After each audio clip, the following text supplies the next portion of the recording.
Thank you for joining us this morning. Well, we have a love triangle of obsession and survival, one female, two feuding brothers.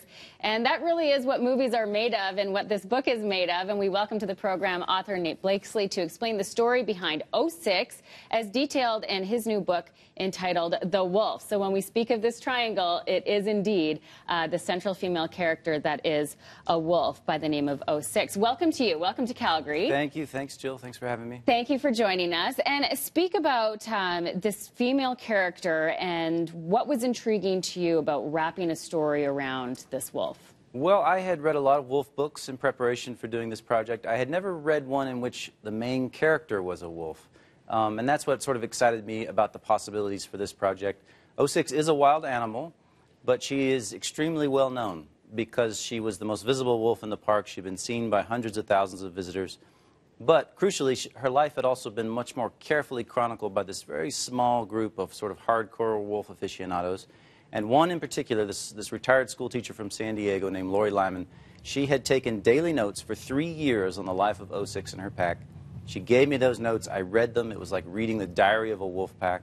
And I realized it was possible to create scenes sort of with kind of novelistic detail, like a Jack London story, where the main characters were wolves, except the whole story is true. Okay, and now that seems to me like a great challenge to be able to dive into a character that is, well, an animal and create something that would have a human connection. So what specifically was it about 06 that you felt would lend itself well to the story?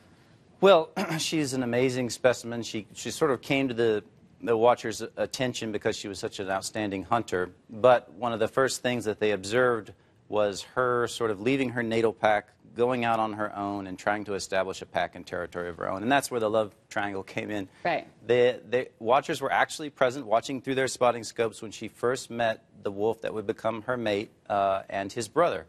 She was about 3 years old. They were both yearlings, which means they had just left their natal packs and they were out looking for a territory of their own too. She curiously chose the smaller of the two males to become her breeding partner, and he would become the new alpha male of their new pack.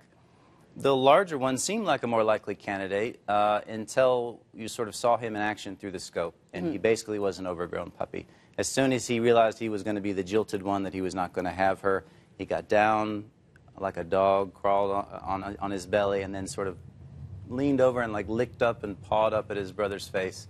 And you could see that he was barely more than a pup. But he never gave up on his efforts to sort of win her affection. And so you had this love triangle that went on for years of his brother sort of carefully policing his interactions with his mate. And as soon as he would leave, his sort of less dominant brother would try to express his affection. Okay, and it became the obsession of many in social media and as well as a celebrity obsession, and the book has been optioned for a movie. And speak a little bit about that development and how you think this story will lend itself to the big screen.